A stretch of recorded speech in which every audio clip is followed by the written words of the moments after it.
শ্রদ্ধেয় আজকের স্টেজে উপস্থিত সভাপতি মশাই, স্টেজের নিচে বসে থাকা চাচা বাবা, কচি কাচা, মা বোনেরা, সর্বপ্রথম প্রশংসা বিশ্ববিদাতা মহান আল্লাহ পাক তাবারাক ওয়া তাআলার জন্য, যিনি এক অদ্বিতীয় ওয়াহদাহু লা শারীক অনন্ত অসীম। তিনার পরে পরে মক্কার মতি, মদিনার জ্যোতি, बेबसू के बश, बेकसू के कश, बेसहारों को सहारा लगाने वाले आका, कोरोनार प्राण मालिके जमीन व आसमान, हबीबे किरदेगार, नाइबे परवरदिगार, मक्कार सरदार, मदीनार ताजदार, সেই নবী দো জাহান সাল্লাল্লাহু আলাইহি ওয়াসাল্লামের উপর লক্ষ কোটি দরুদ ও সালামের শান্তির ধারা বর্ষিত হোক। সকলে পড়ুন আমিন। যাই হোক বাবা, এতক্ষণ সময় ধরে আপনারা আলোচনা শ্রবণ করতেছিলেন আপনাদের গ্রামের ইমাম সাহেবের জবান থেকে। আমি গুনাহগার, আপনাদের সামনে উঠেছি আমি কিছু আলোচনা রাখবো বলে। দেখুন, আলোচনা আমাদেরকে শুনলে হবে। প্রত্যেকটি জায়গায় আমি একটাই কথা বলি, আলহামদুলিল্লাহ মাহফিল বুঝতে পারলেন এত চাপ, শুধু আপনাদের ভালোবাসা। কিন্তু এই শীতে যে রাত্রের পর রাত্র জাগে, এক রাত, দ্বিতীয় রাত, তৃতীয় রাত যখন জাগতে শুরু করবে, তার শরীরে যে কতটা ক্ষতি বুঝতে পারলেন। রাত্রের ঘুমটা আলাদা। তো যাই হোক, আলহামদুলিল্লাহ আমি প্রত্যেকটি জায়গায় একটা মেসেজ দিই যে আমার বক্তব্য শুনলে হবে না, শোনার পরে যখন কোনো ব্যক্তি, আমি তো বলবো আজকে যে কোনো আলোচনা, যতটা আলোচনা করব, আমার সব আলোচনায় শুনে যে আপনারা মানে মানতে শুরু করবেন, ইম্পসিবল, হতেই পারে না। কিন্তু আমি মনে করি যে আজকে কোনো আমার ভাই বা কোনো আমার মা বা কোনো একটি ভাই আমার একটা কথার প্রতি যদি চলতে শুরু করে, আমি জানবো আমার আজকে এই স্টেজে বক্তব্য দেওয়া সাকসেস হয়েছে। বলুন সুবহানাল্লাহ। আর বক্তব্য তো আমরা বহু শুনছি, ওই জায়গায় যাওয়ার পরে বলবো না বক্তা খুবই ভালো, অনেকে বিড়ি ধরিয়ে বসে, বুঝতে পারলেন, যার যেটা অভ্যাস। কিন্তু আমি মনে করি যে বক্তব্য শোনার পরে আমাদেরকে আমল করতে হবে। দেখুন, আমরা মুসলমান কত পিছিয়ে, যে এক গ্লাস যদি আপনাকে পানি দেয়, যে পানি পান করার মধ্যে কতটি সুন্নত রয়েছে, কয়টি সুন্নত আমরা সঠিকভাবে বলতে পারবো। পানি পান করতে গেলে কয়েকটি সুন্নত রয়েছে, 6 থেকে 7টি সুন্নত শুধু পানি পান করতে গেলে। আপনি বলবেন হুজুর কি কি? আমি তো বলবো পানি পান করতে গেলে সর্বপ্রথম আপনাকে বিসমিল্লাহির রহমানির রহিম বলে পান করতে হবে, প্রথম নাম্বার। দ্বিতীয় নাম্বার, দেখে পানি পান করতে হবে। তৃতীয় নাম্বার হচ্ছে বসে পানি পান করতে হবে। চতুর্থ নাম্বার হলো 3 শ্বাসে পানি পান করতে হবে। মানে 3 শ্বাসে, এক শ্বাসে যে খেয়ে নিলেন তা না। তারপরে শেষে আপনাকে বলতে হবে আলহামদুলিল্লাহ। তাহলে বিসমিল্লাহ বলে শুরু করতে হবে। ডান হাতে পানি পান করতে হবে, বসে পানি পান করতে হবে, 3 শ্বাসে পানি পান করতে হবে, দেখে পানি পান করতে হবে। পানি পান হয়ে গেল, শেষ আলহামদুলিল্লাহ করতে হবে, নাকি বলছি? তাহলে 6টি সুন্নাত হচ্ছে। তাহলে এই পানি পান করতে গেলে যদি 6টি সুন্নাত ফলো করতে হয়, সুবহানাল্লাহ, তাহলে চিন্তা করো একটা সংসারকে মেইনটেইন করতে গেলে কতগুলো মানে সুন্নাত ফলো করতে হবে। তার জন্য আমি বলবো যে আমরা আপাতত অনেক পিছিয়ে রয়েছে এখন। যাই হোক, আমি আলোচনা, বিস্তারিত আলোচনা আপনাদের সামনে আজকে তুলে ধরবো খুব অল্প সময়। তার মধ্যে খুব গুরুত্বপূর্ণ কথা, আজকে নবী পাকের শান, আহলে বাইতের শান সম্পর্কে আলোচনা হবে। তার সাইডে যেগুলো আমাদের প্রয়োজন সেই বিষয়ে একটু আলোচনা করে ইনশাআল্লাহ আমার বক্তব্য আজকে শেষ করব। তার আগে আমি 2-1টা কথা বলি। আজকের যে মাহফিলকে সাজিয়েছেন যেনারা, কমিটি, যেনারা অর্থ দিয়ে, টাকা দিয়ে, বুদ্ধি দিয়ে, শ্রম দিয়ে, যিনারা সহযোগিতা করেছেন এই মাহফিলে, আল্লাহ আল্লাহ রাসূলের মাহফিলকে সাজিয়েছেন, আমি সকলের জন্য আজকে মুসাফির মানুষ, এই মুসাফিরের দোয়া কবুল হয় বলুন সুবহানাল্লাহ। আমি আল্লাহর দরবারে ফরিয়াদ করব যে রব্বুল আলামিন, তোমার হাবিবের মাহফিলকে যারা সাজিয়েছে, পাক পাঞ্জাতনকে ভালোবেসে যারা তোমার মাহফিলকে সাজিয়েছে রব্বুল আলামিন তাদের তুমি আপদ বিপদকে দূরীভূত করে তাদের বাড়িতে রুজি রোজগারে বরকত দাও আমিন। এবং আমরা যতজন এই জায়গায় উপস্থিত আছি আমাদেরও আল্লাহ পাক যেন সমস্ত বালা মুসিবতকে দূরীভূত করে যেন আমরা সঠিকভাবে চলতে পারি। আল্লাহ পাক যেন তিন রাস্তা ইহদিনাস সিরাতাল মুস্তাকিমের পথে যেন প্রচালিত করে পড়ুন আমিন। যাই হোক সকলকে আমি একবার অনুরোধ করব যে আমরা একবার উঠে সালাত ও সালাম করে আরেকবার বসলে কেমন হবে, তারপরে ইনশাআল্লাহ বক্তব্য আরম্ভ হবে। ইয়া নবী সালাম আলাইকা ইয়া রাসূল সালাম আলাইকা ইয়া হাবিব সালাম আলাইকা সালাওয়াতুল্লাহ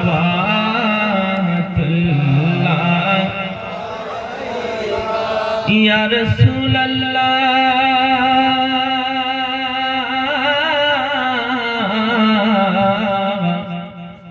सैयदी या हबीबल्लाह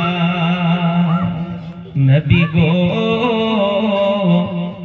তুমি যে ঘুমাও না রাতে দেখা দাও আশিকদের সাথে ডেকে নাও আপন রওজাতে দরুদ সালাম দিতে ইয়া নবী সালাম ইয়া রাসূল সালাম ইয়া হাবিব সালাম সালাওয়াতুল্লাহ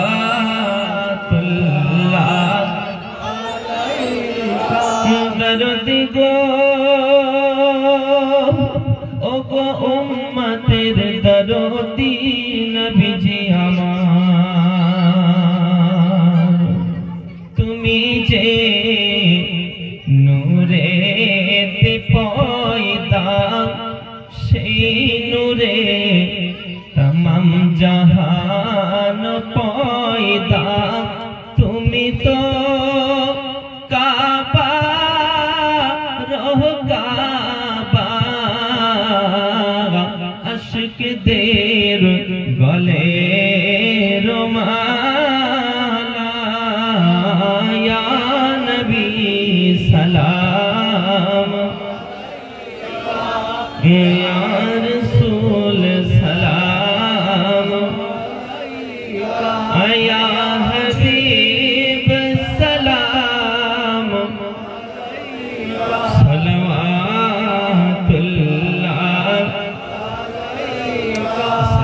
सलाम अलैका या रसूलुल्लाह या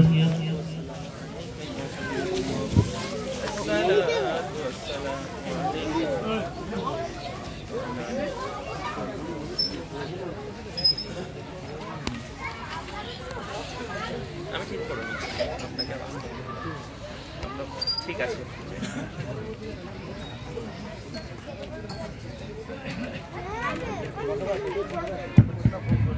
সকলে হাত উঠান আল্লাহু আমিন আল্লাহু মুহাম্মাদিন সাল্লাল্লাহু আলাইহি ওয়াসাল্লাম نحن عباد محمد صلى الله عليه وسلم اللهم ربنا لك الحمد حمدا كثيرا طيبا مباركا فيه لك الحمد بالإسلام وصلى الله على خير خلقه ونور عرشه وأهل بيته أجمعين برحمتك يا أرحم الراحمين بحق لا إله إلا الله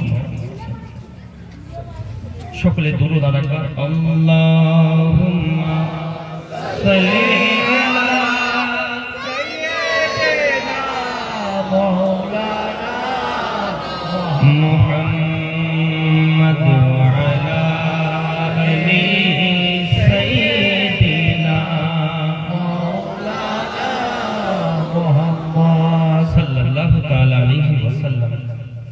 আব্বা দেখো বক্তব্য এবার আরম্ভ করব। আমি বলবো উঠানামা। একজনকে যদি ফোন করেন আপনার সাইডে যদি কেউ বকাবকি করে মাথা খারাপ হয় কি হয় না? এই বলছি গেল বারবার একজনকে কথা বলছি জানিস কিন্তু দেখেন আপনারা এতজন বসে আছেন, আপনাদেরকে কিন্তু হাদিস কোরআনের কথা শোনাবো, যদি মেমোরিটা দিমাগটা যদি অন্যদিকে চলে যায়, কেউ বকাবকি করে বা ওঠবোস করে, একটা অন্যদিকে চলে যায় হাদিস কোরআনের ব্যাপার, একটা সিস্টেম থাকে যে না আমি আজকে এই বিষয়ে বক্তব্য দেবো, একটা নিজের মানে তৈরি করে নিতে হয় যে না আজকে আহলে বায়াতের শান সম্পর্কে দেব, বা আজকে কারবালা সম্পর্কে হবে, আজকে নবী পাকের শান সম্পর্কে হবে, ফাতেমা খাতুনের জান্নাতের সম্পর্কে হবে, এরকম একটা থাকা যায়, কিন্তু দিকে দিকে ঠিক হয়ে যায়। তো যাই হোক, কেউ চিৎকার চেঁচামেচি করবেন না, আর বক্তব্য শুনতে থাকুন, ইনশাআল্লাহ আশা করি ভালো লাগবে। এখনো তো শুরু করিনি। আর দ্বিতীয় নাম্বার, এই কিছুদিন আগে বুঝতে বলেন বাঁকুড়া গেছে, তো ওই বাঁকুড়ায় গিয়ে রাত্রিতে তো মাহফিল, তো এই যে বাঁশ যেরকম দেওয়া সেগুলোকে কি বলেন আপনারা? বাঁশ নাকি? বাঁশ। তো বাঁশে একজনে হেলান দিন ঘুমাচ্ছিল, তো আমাকে একজনে চিঠি দিয়েছে যে হুজুর আপনি একটু সুদ সম্পর্কে আলোচনা করুন। তো নিলাম ঠিক, তা বললাম সুদ খাওয়া হারাম না হালাল? ওদেরকে বলা করা, তোরা বলছে হারাম, আমরা অবশ্যই হারাম, সুদ খাওয়া তো একদম টোটালি হারাম। তো এই সুদ সম্পর্কে যখন আলোচনা করলাম, তো একজন ঘুমাচ্ছিল হেলান দিয়ে, ও ভেবে নিয়েছে দুধ খাওয়া হারাম, তাহলে তো এবার ও বাড়িতে গেছে, ওর বিবি দুধ এনে দিয়েছে, ও তো দুধ খায়নি, বক্তা সাহেব বলেছে দুধ খাওয়া হারাম, ঘুমাচ্ছিল। এরকম সমস্যা হলে তো বিপদ আছে। আবার সকালে আমাকে বলছে হুজুর আপনি এই কথা বলেছেন, ওনার বিবি বলছে, কারণ মায়েদের পাওয়ার কিন্তু অনেক, আপনারা ভাবেন না যে কমজোরি তারা, ওদের পাওয়ার আলহামদুলিল্লাহ আগে ছিল, এখন এই যে লক্ষ্মী ভান্ডার হওয়ার পর আরো পাওয়ার বেড়ে গেছে। তো যাই হোক আলহামদুলিল্লাহ, আমার মায়েদের জন্য আমি প্রাণ খুলে দোয়া করবো। আজকে আপনারা খুব ধৈর্য সহকারে আমার বক্তব্য শুনুন, ইনশাআল্লাহ আপনাদের বিষয়ে খুব গুরুত্বপূর্ণ আলোচনা করবো। শুধু সময়ের ব্যাপার, খুব সময়টা আজকে ঠিকঠাক হয়নি, তো মধ্যে একটু পর আজান দেবে। যাই হোক 1.5 ঘন্টা আলোচনা হবে, তারপরে দোয়া খায়ের ব্যাপার আছে। আমি বক্তব্য শুরু করছি, আপনারা ধৈর্য সহকারে শুনুন। তার আগে আমি আর একটি ছন্দ বলি, মানে ছন্দ দিয়েই শুরু হয়। একবার মুহাব্বতে বলেন সুবহানাল্লাহ, আর একটু জোরে বলেন সুবহানাল্লাহ। खुदा ए घुमन तो तकदीर जगिए दाओ, ए खुदा ए घुमन तो तकदीर जगिए दाओ, चुक दिए छो तो नबीर मदीना देखिए दाओ, সোনার ক্ষমতা তুমি আমায় দিয়েছো খোদা, সোনার ক্ষমতা তুমি আমায় দিয়েছো খোদা, সোনার ক্ষমতা তুমি আমায় দিয়েছো খোদা,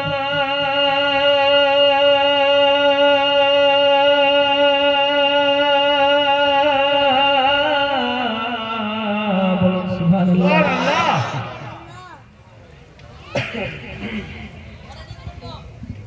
মানে টানতে গেলে ঠান্ডা লেগে আছে, তো এক বোতল পাঠ করুন। আল্লাহুম্মা সাল্লি আলা সাইয়্যিদিনা মাওলানা মুহাম্মদ ওয়া আলা আলি সাইয়্যিদিনা মাওলানা মুহাম্মদ। আল্লাহুম্মা সাল্লি আলা মাওলানা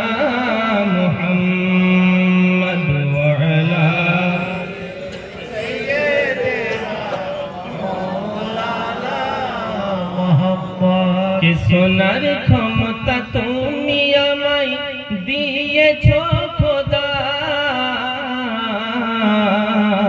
ফির মসজিদে নববী রাজন আমায় শুনিয়ে দাও, চোখ দিয়েছো তো নবীর মদিনা দেখিয়ে দাও, এ খোদা এ ঘুমন্ত তকদীর জগিয়ে দাও, চোখ দিয়েছো তো নবীর মদিনা দেখিয়ে দাও।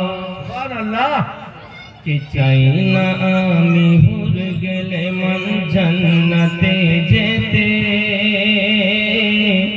চাই না আমি হুর গেলে মন জান্নাতে যেতে, চাই না আমি হুর গেলে মন জান্নাতে যেতে,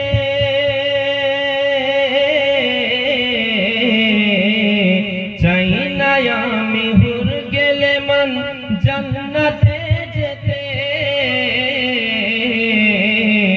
নবীর পায়ের তলায় আমার কবর বানিয়ে দাও চোখ দিয়ে ছোট নবীর মদিনা দেখিয়ে দাও ব্রাদারের মিল্লাত ইসলামিয়া যাই হোক আমি পবিত্র কোরআন থেকে পড়েছিলাম আলা ইন্না আউলিয়া আল্লাহি লা খাউফুন আলাইহিম ওয়া লা হুম ইয়াহজানুন আল্লাহ পাক বলতে আছেন তোমরা সাবধান হয়ে যাও আমার বন্ধুদের কাছ থেকে কারণ তিনাদের ইহ জগতে এবং পর জগতে কোনো ভয় নেই বলুন সুবহানাল্লাহ সুবহানাল্লাহ কাদের জন্য বলছেন বন্ধু বলতে আল্লাহর ওলি জিনারা বলুন সুবহানাল্লাহ সুবহানাল্লাহ ইনাদের পাওয়ার শেষ নেই কারণ এই কোরআন যদি কেউ পড়ে আলহামদুলিল্লাহ নেকি পাবে কি পাবে না কোরআন পড়লে নেকি দেখলে নেকি শুনলে নেকি দেখি সুবহানাল্লাহ বিভিন্ন কিতাব রয়েছে কিতাবের শেষে লেখা থাকে যদি কোনো ভুল থাকে অবশ্যই জানাবেন আগামীতে সংশোধন করে দেওয়া হবে কিন্তু কোরআন শেষে না প্রথমেই বলেছেন জালিকাল কিতাবু লা রাইবা ফি এটা এমনই একটি গ্রন্থ এই গ্রন্থতে ভুল তো দূরের কথা কোনো রকমের সন্দেহের অবকাশ নেই বলুন সুবহানাল্লাহ হুজুর গাউসে পাক পিরানে পি দস্তগীর মাহবুব সুবহানী কুতুব রব্বানী শেখ মুহিউদ্দিন আব্দুল কাদের জিলানীর কত পাওয়ার সুবহানাল্লাহ তিনার পাওয়ার দেখুন তিনি এক সময় মাদ্রাসার মধ্যে বসে ছেলেদেরকে পড়াচ্ছেন আমি যেরকম মাদ্রাসায় পড়াই বাবা এই যেমন একটা ছাত্র এসছে বা আরো সব ছাত্র আলহামদুলিল্লাহ আছে যাই হোক তো এরকম প্রায় 60 জন ছাত্র আছে আমার মাদ্রাসায় আমি যেরকম পড়াই আলহামদুলিল্লাহ তো হুজুর গাউসে পাক তো বিখ্যাত আলিম আমরা তো ছোটখাটো তো হুজুর গাউসে পাক যিনি 18 পারা কোরআনের হাফেজ হয়ে পৃথিবীতে এসেছেন মায়ের পেট থেকে বলতে সুবহানাল্লাহ তো উনি পড়াচ্ছেন হঠাৎ করে তিনি তিনার হাতটিকে এইভাবে রুমালের জোর মানে চাদরের নিচে চাদরের ভিতরে ভরে নিলেন ভরে নেওয়ার পরে একটু কমিয়ে দেন একটু পাওয়ারটা বেশি হয়ে গেছে মনে হচ্ছে আবার চাদরটাকে আরেকটু বাড়ান যখন চাদরটাকে ভরে নিলেন ঠিক আছে তো চাদরটাকে কিছুক্ষণ পর যখন হাতটা চাদর থেকে বের করছেন তো আঙুল থেকে পানির ফোঁটা টপ টপ করে জমিনে পড়তে আছে বলুন সুবহানাল্লাহ আব্বাজি ও ভাইজানেরা হুজুর গাউসে পাক মেহবুবে সুবহানী কুতুবে রব্বানী শেখ মুহিউদ্দিন আব্দুল কাদের জিলানী তিনার ছাত্ররা বলতে আছেন হুজুর আপনি শুকনো হাত চাদরের মধ্যে ভরে দিলেন আবার কিছুক্ষণ পরে দেখি আঙুল থেকে পানির ফোঁটা আপনার বের হয় পুরো হাতটি পানিতে জমে গেছে পুরো হাতটি পানিতে আপনার ময় হয়ে গেছে ও গাউসে পাক ব্যাপারটা বুঝতে পারলাম না হুজুর গাউসে পাক ছাত্রদেরকে বলতে আছে ও আমার ছাত্রবৃন্দ শুনে নাও আল্লাহ পাক আমাকে এতটা ক্ষমতা দিয়েছেন এত পাওয়ার দিয়েছেন এত আমাকে ক্ষমতা দিয়েছেন যে আমি যখন চাদরের মধ্যে হাত ভরি শুকনো হাত ছিল হাতটা বের করে ভিজা হয়ে গেছে পানির ফোঁটা পড়তে আছে কারণ হলো একটাই যে আমার কয়েকজন মুরিদ দরিয়া পাড়ি দিচ্ছিল নৌকাতে করে যখন দরিয়ায় পাড়ি দেয় সেই সময়তে মিডিল দরিয়াতে নৌকা টলমল করতেছিল কাল বৈশাখীর ঝড় উঠেছিল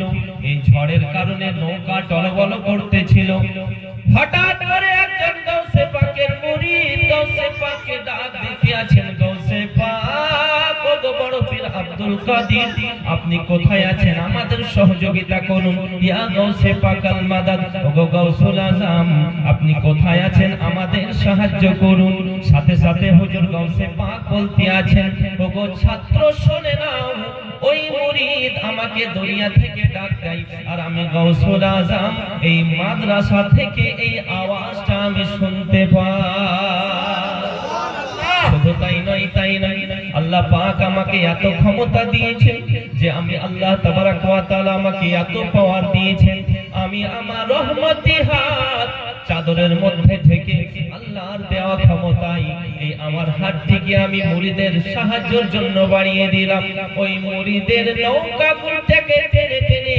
আমি আমি তাকে দরিয়ার কিনারায় লাগিয়ে দিই এবং তাদেরকে বিপদের হাত থেকে উদ্ধার করে আসি।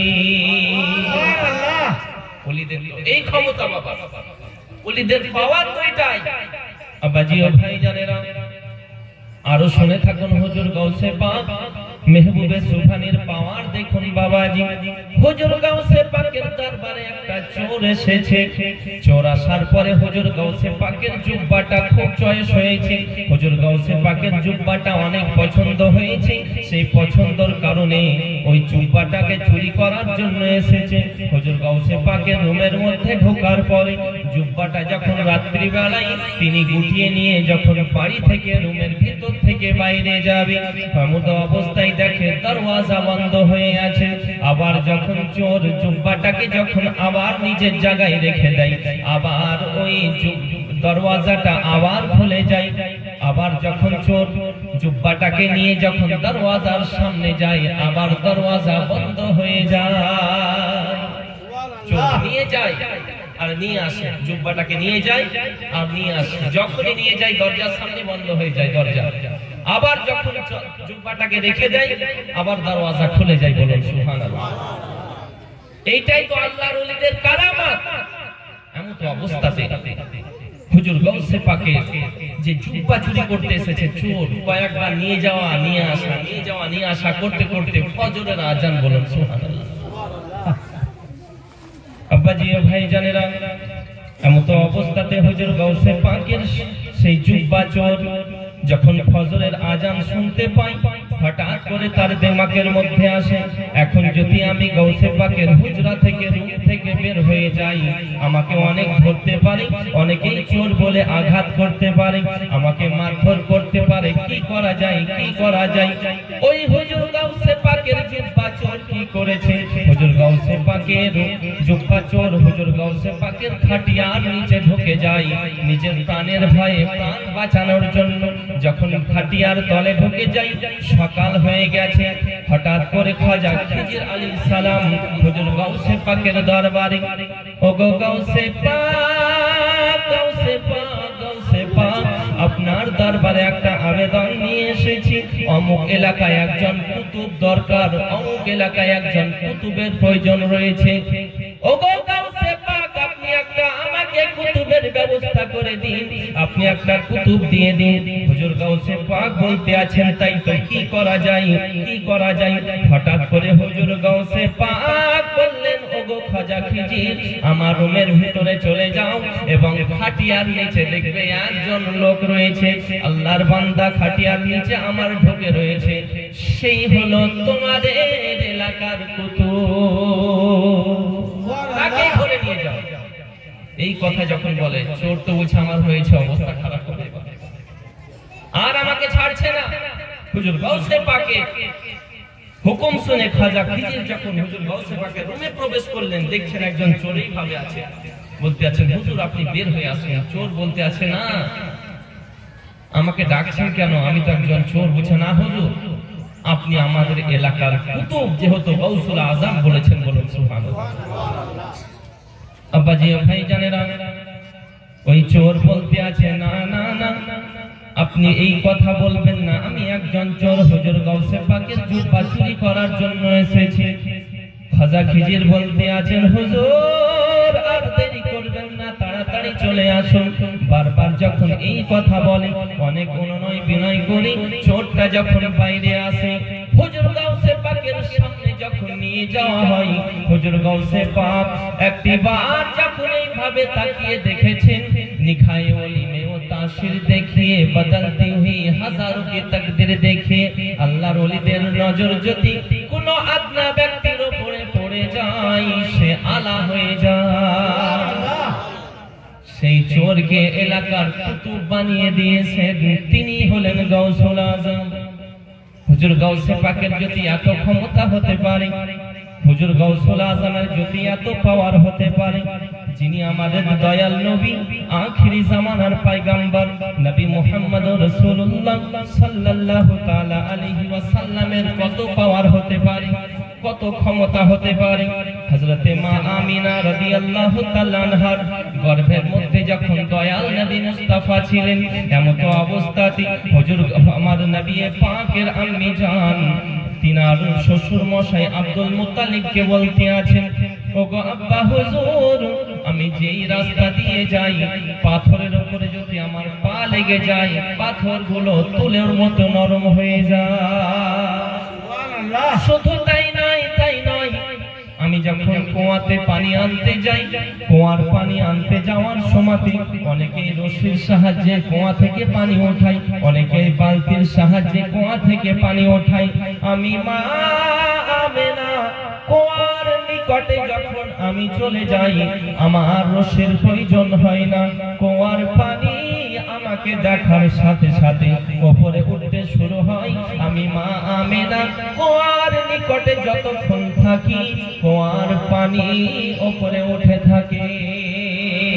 সুবহানাল্লাহ। দয়াল নবী পাকের আম্মি জান বলতে আছেন, যতক্ষণ পর্যন্ত আমি কুয়ার নিকটে থাকি, এই কুয়ার পানি নিচুতে নামে না, উপরে উঠে থাকে। আবার যখন কুয়া থেকে আমি চলে আসতে শুরু করি, আবার কুয়ার পানি নিচে নামতে শুরু হয়। বলেন সুবহানাল্লাহ। শুধু তাই নয়, আমার দয়াল নবী পাকের আম্মি জান বলতে আছেন, শোনো জগৎবাসী, আমাকে সকলেই খবর দেয় যে ওগো মা আমেনা, তোমার নসিব ভালো, তোমার ভাগ্য ভালো, কারণ তুমি জগৎগুরু হাবিবুল্লাহর মা হতে চলেছো। সুবহানাল্লাহ।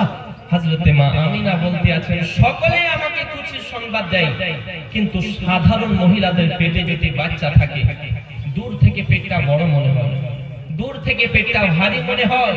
কিন্তু হযরতে মা আমিনা বলতে আছেন, আমি কোনদিন আমার পেটটা ভারীও বুঝতে পারিনি, পেটটা আমার বড় হয়েছে আমি সেটাও বুঝতে পারিনি, কারণ আমি এটা টের পাইনি। বলি সুবহানাল্লাহ।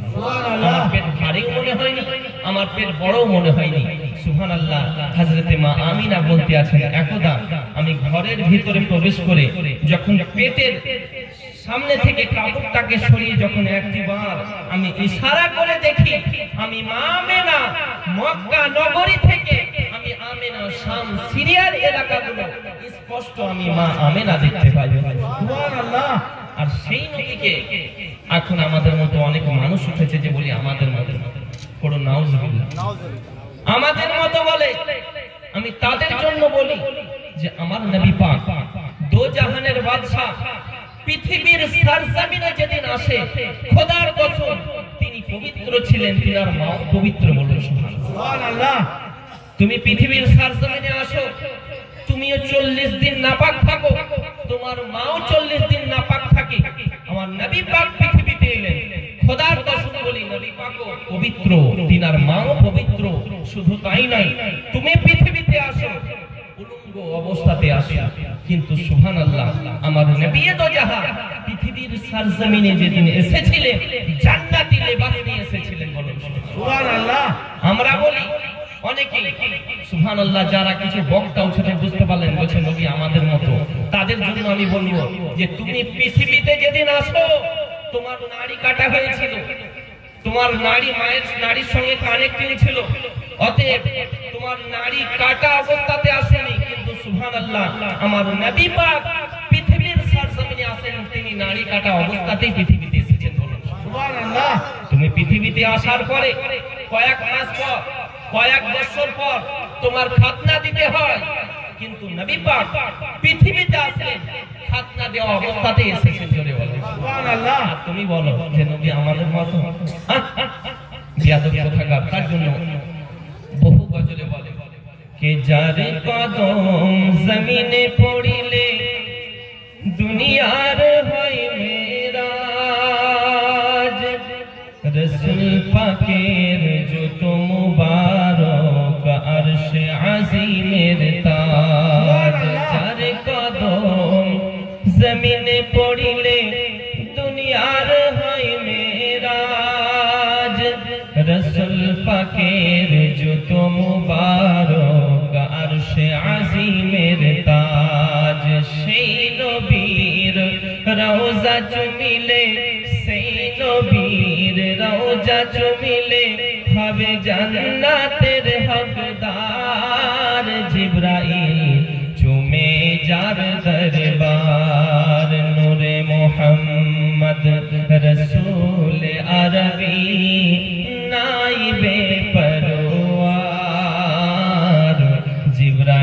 চুমে যার দরবার। মোহব্বতে বলেন সুবহানাল্লাহ। নবী না হলে তৈরি হতো না এ বিশ্ব জাহান। এই কথাটি পবিত্র হাদিসে রয়েছে প্রমাণ। খুদ খোদাই প্রকাশ না করতেন, খুদ খোদাই প্রকাশ না করতেন পরওয়ারদিগার। জিবরাইল চুমে যার দরবার। নূরে মুহাম্মদ রসূল আরবি নাইবে পরওয়ার। জিবরাইল চুমে যার দরবার। লম থেকে হয় লা ইলাহা, আলিফ থেকে হয় আল্লাহ, মিম থেকে হয় নামে মুহাম্মদ যিনি রাসূলুল্লাহ।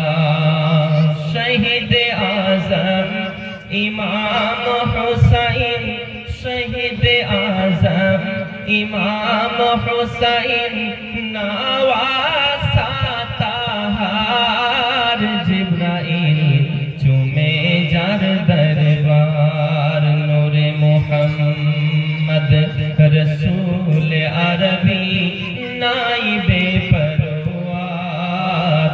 জিবরাইল চুমে যার দরবার। দুরূদ আল্লাহুম্মা সাল্লি আলা সাইয়্যিদিনা মাওলানা মুহাম্মদ ওয়া আলি সাইয়্যিদিনা মাওলানা মুহাম্মদ সাল্লাল্লাহু তাআলা আলাইহি ওয়াসাল্লাম।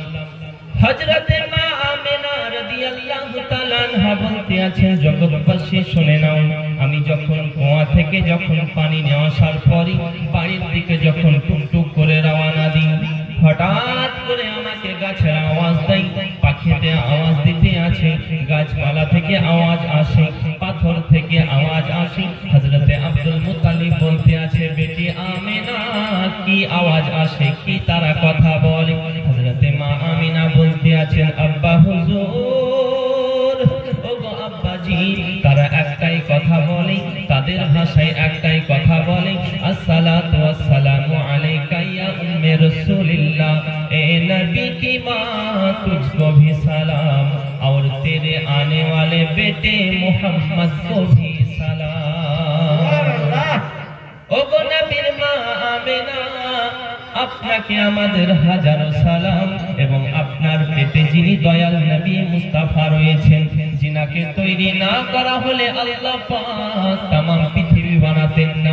আল্লাহ পাক বলতে আছেন, লাউলা মুহাম্মদ ওয়া উম্মাতুহু, আমি নবী পাক সাল্লাল্লাহু তাআলা আলাইহি ওয়াসাল্লাম এবং তিনার উম্মতদেরকে যদি না বানাইতাম, লামা খালাকতুল জান্নাহ, আমি আল্লাহ তাআলা জান্নাত বানাতাম না, ওয়ালান নার, আমি জাহান্নাম বানাতাম না, ওয়ালা শামস, আমি আল্লাহ পাক সূর্য বানাতাম না, ওয়ালাল কমার, চন্দ্র বানাতাম না, ওয়ালাল লাইল, রাত বানাতাম না, ওয়ালান নাহার, দিন বানাতাম না, ওয়ালাল মালাইকা, ফেরেশতা মণ্ডলী বানাতাম না, ওয়ালান নবিয়্যা, কোন নবী বানাতাম না। আমি আল্লাহ পাক সেই নবীর ওসিলায় तमाम পৃথিবী বানিয়েছি। জোরে বলুন সুবহানাল্লাহ। সেই নবীর উম্মত বলে আমরা দাবি করি, এ বাবাজি, কিন্তু নামাজ পড়তে অসুবিধা হয়। সেই নবীর উম্মত বলে আমরা নিজেকে দাবি করি, কিন্তু মদের সুদ ব্যবসা আমরা বন্ধ দিতে পারি না, সুদ খেতে ভালো লাগে। সেই নবীর দিবানা বলে দাবি করি, কিন্তু বাবাজি আমরা মা বাপকে কষ্ট দিতে ভালো লাগে, মা বাপকে গ্রহণ করতে ভালো লাগে না, মা বাপকে কষ্ট দিই। সেই নবীর উম্মত বলে আমরা দাবি করি, সেই নবীর দিবানা বলে আমরা দাবি করি, সেই নবীর মস্তানা বলে দাবি করি, কিন্তু এখনো পর্যন্ত বাবা সপ্তাহে একদিন জুমাই মিস কল মারতে যায়। সপ্তাহে একদিন, তাও অনেকের জুটে না, বলছে বছরে দুবার গেলেই তো হবে, ঈদুল ফিতর আর ঈদুল আজহা, আর বলে নবীর জন্য জান দিয়ে দিব।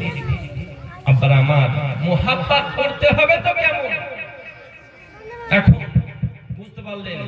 আমি বলবো এটা যে আমরা শুনি বেশি কিন্তু কর্মের দিকে খুব কম। তারপরে ইন্টারনেটে যে বক্তা উঠেছে বুঝতে বললেন এখন কিছু মানুষের ব্রেন গুলোকে এমন ভাবে ধুলাই করছে। এই যে খাতনা দেওয়ার জন্য আমরা ছেলের যে খাতনা দিই না, খাতনা মুসলমানি যেটাকে বলে খাতনা, এই খাতনা দিলে আমরা একটা ভোজ করি বাড়িতে, অনেকেই করে। তো এই ভোজের ব্যাপারে বলছে ভোজ খাওয়া যাবে না, এটা গুনাহের কাজ, এক বক্তা বলছে। তো আমি তাকে বলতে আছি যে শুনো, এই যে খাতনা করার পরে যে খানাটা খাওয়ানো হয় এটা তো ভালো কাজ, এটা তো মুস্তাহাব কাজ, এটা ভালো কাজ, অসুবিধা নেই তো আব্বার আমার। কিন্তু সে নিজেই জানে না যে এটা আমি কি বলতেছি, এটা কি ইসলামের মানে পক্ষে বলছি না বিপক্ষে, এটা সে বলতে পারছে না। তারপরে ব্রাদারিন মিল্লাতে ইসলামিয়া এই নবীর শান মানকে নিয়ে যেরকম আবু জাহেল চেষ্টা করেছিল, কিয়ামত পর্যন্ত এইভাবেই নবী পাকের বুঝতে পারলেন দুশমন থাকবে, একটা মানুষ সবার কাছে ভালো হতে পারে না। আমি বলবো এটাই, আমার নবী পাকের শান যতই তারা কমানোর চেষ্টা করেছে ততই আল্লাহ পাক বলতে আছেন হাবিব আপনি আমার জিকির করুন, আপনি বলুন লা ইলাহা ইল্লাল্লাহ, আমি আল্লাহ বলবো মুহাম্মদুর রাসূলুল্লাহ সুবহানাল্লাহ। আব্বার আমার এই তো আল্লাহ বলতে আছেন ইন্নাল্লাহা, নিশ্চয় আমি আল্লাহ, ওয়া মালাইকাতাহু ইউসাল্লুনা আলান নবী ইয়া আইয়ুহাল্লাযীনা আমানু সাল্লু আলাইহি ওয়া সাল্লিমু তাসলিমা, আপনার উপরে আমি আল্লাহ পাক, আমি আল্লাহ তাআলা, আমি আপনার উপরে এবং আমার ফেরেশতা মণ্ডলী দরুদ ও ডালিয়া পাঠ করি। এই ঈমানদারগণ তোমরাও আমার নবী পাকের প্রতি দরুদ ও সালাম বেশি বেশি করে পাঠ করবে সুবহানাল্লাহ। কিন্তু এই দরুদ নিয়ে ঝামেলা আছে না নেই আব্বারা আমার? আমি তো মনে করি যে না, এই ঝামেলা না বাড়িয়ে আমি বলবো যে সামনাসামনি বসা যাক, বসার পরে তোমরা যদি সঠিক বলো আলহামদুলিল্লাহ আমি আরামসে তোমাদের দলে চলে যাব। আমাদের যারা আকাবির আছে আহলে সুন্নাত ওয়াল জামাত সুবহানাল্লাহ, তারা বলছে নবী মুর্দা, বলো নাউযুবিল্লাহ, নবী তো দূরে থাক আব্বার আমার, আল্লাহর ওলি যিনারা, বন্ধু যিনারা, ইন্নাল্লাহা হারামা আলাল আরদি আন তাকুলা আজসাদাল আনবিয়া ইফা নবিয়ুল্লাহি হাইয়ুল যাকুন, আল্লাহ পাক হারাম করে দিয়েছেন জমিনকে আম্বিয়াগণদের জিসিমকে, নবীগণদের জিসিমকে ভক্ষণ করার জন্য। সুবহানাল্লাহ। নবী পাক তো দূরের কথা, যাই হোক আব্বার আমার একটা দরুদ পাঠ করুন, বক্তব্য আগে নিয়ে আসছি। আল্লাহুম্মা সাল্লি আলা সাইয়্যিদিনা মাওলানা মুহাম্মদ ওয়া আলা আলি সাইয়্যিদিনা মাওলানা মুহাম্মদ সাল্লাল্লাহু তাআলা আলাইহি ওয়াসাল্লাম। আব্বার আমার যাই হোক, আহলে বায়াত কাকে বলে আমাদেরকে জানতে হবে। হযরতে আলী আহলে বায়াত সম্পর্কে আজকের মাহফিলে একটু আলোচনা করার জন্য আমাকে আবেদন করেছে। এই আহলে বায়াত সম্পর্কে একটু আলোচনা করব ইনশাআল্লাহ, তারপরে ইনশাআল্লাহ বক্তব্য আমি আস্তে আস্তে শেষের দিকে নিয়ে আসবো, কারণ সময়ের শেষ মানে সময় যেটা, সময়ের দিকে দিমাগটা রাখতে হবে। যাই হোক, আহলে বায়াত আমার নবী পাক বলেছেন মাম্মা তাআলা হুব্বে আলে মুহাম্মদ সাল্লাল্লাহু তাআলা আলাইহি ওয়াসাল্লাম মাতা শাহীদা, আমার আহলে বায়াতের সঙ্গে যে ভালোবাসা মুহাব্বত করে যে ইন্তেকাল করলো, সে শহীদ হয়ে ইন্তেকাল করলো, বলুন সুবহানাল্লাহ। শুধু তাই নয়, আমার নবী দো জাহান সাল্লাল্লাহু আলাইহি ওয়াসাল্লাম আরো বলেছেন মাম্মা তাআলা হুব্বে আলে মুহাম্মদ সাল্লাল্লাহু তাআলা আলাইহি ওয়াসাল্লাম মাতা মুমিনা, আমার আহলে বায়াতকে ভালোবেসে, আমার আহলে বায়াতকে মুহাব্বত করি কেউ যদি ইন্তেকাল করে, সে শুধু দুনিয়ার সরজমিন থেকে চলে গেল না, সে একজন মুমিন হয়ে পৃথিবী থেকে গেল। সুবহানাল্লাহ। আবার বলেছেন মাম্মা তাআলা বুগজে আলে মুহাম্মদ সাল্লাল্লাহু তাআলা আলাইহি ওয়াসাল্লাম মাতা কাফিরা, আমার আহলে বায়াতের সঙ্গে দুশমনি রেখে, আমার আহলে বায়াতের সঙ্গে বেয়াদবি করি দুনিয়া থেকে যে বিদায় নিল, সে একজন কাফির হয়ে দুনিয়া থেকে গেল। সুবহানাল্লাহ। এ বাবাজি, হুজুর গাউসে পাক কেমন ছিলেন, হুজুর খাজা গরিবে নওয়াজ কেমন ছিলেন, তিনারাও মুহাব্বত করেছেন বলে আলা হয়ে গেছেন, জোরে বল সুবহানাল্লাহ। তাই নাই হযরত হযরতে আলী রাদিয়াল্লাহু তাআলা আনহুর পাওয়ার কেমন ছিল? হযরতে আলীর জন্য আমার নবী পাক বলেছেন, আনা মদিনাতুল ইলমি আলিয়ুন বাবুহা, আলী আমি হলাম ইলমের দরিয়া, আর সেই দরিয়ার দরওয়াজা হলো হযরতে আলী, সেই দরিয়ার দরওয়াজা গেট হলো হযরতে আলী। শুধু তাই নয়, একদা এক সময় হযরতে আলী মসজিদে নববীর মধ্যে মিম্বরের উপরে দাঁড়িয়ে বলতে আছেন, তোমরা যদি কেউ আমাকে কোনো প্রশ্ন করার ইচ্ছে হয়, আমি আলী আমাকে প্রশ্ন করো। আজকে যদি জান্নাত সম্পর্কে প্রশ্ন করো, আমি আলী তার উত্তর দিয়ে দিব। জিবরিল ফেরেশতা সম্পর্কে প্রশ্ন করো, আমি আলী তার উত্তর দিয়ে দেব। আজকে যদি মিকাইল ফেরেশতা সম্পর্কে প্রশ্ন করো, আমি আলী উত্তর দিয়ে দেব। আমি আলী যা প্রশ্ন করবে আজকে উত্তর দিতে আমি সক্ষম রয়েছি। হঠাৎ করে সমস্ত সাহাবায়ে কেরামগণ এই কথা শুনে সকলেই চুপ হয়ে গেছে। আল্লাহ পাক বলতে আছেন, জিবরিল চলে যাও, তাড়াতাড়ি যাওয়ার পরে হযরতে আলীকে কিছু প্রশ্ন করো। হযরতে আলীকে তুমি প্রশ্ন করো। হযরতে জিবরিল ফেরেশতা কি করলেন? মানব রূপ ধারণ করে আপনার আমার রূপ সেজে হযরতে আলীর সামনে হাজির। I have a question. হুজুর আমার একটি প্রশ্ন আছে, আমার একটি সওয়াল আছে, আমার একটি প্রশ্ন ছিল। হযরতে আলী বলতে আছেন, বলো তোমার কি প্রশ্ন রয়েছে?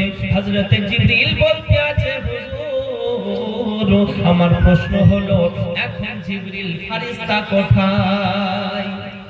এখন জিবরিল ফেরেশতা কোথায়? জিবরিল ফেরেশতা নিজেই প্রশ্ন করে, এখন জিবরিল কোথায়?